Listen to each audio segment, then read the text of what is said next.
رسول پاک صلی اللہ تعالی علیہ وآلہ وسلم نے پتہ ہے روزے دار کی فضیلت کیا بیان فرمائی؟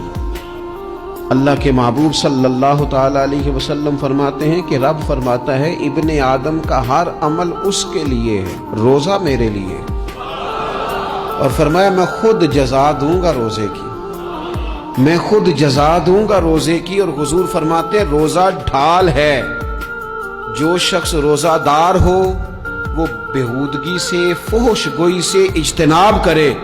اور اللہ کے محبوب صلی اللہ تعالی علیہ وسلم فرماتے ہیں اگر کوئی شخص اسے گالی دے، اگر کوئی شخص اس سے جھگڑا کرنا چاہے تو پتہ کیا جواب دے؟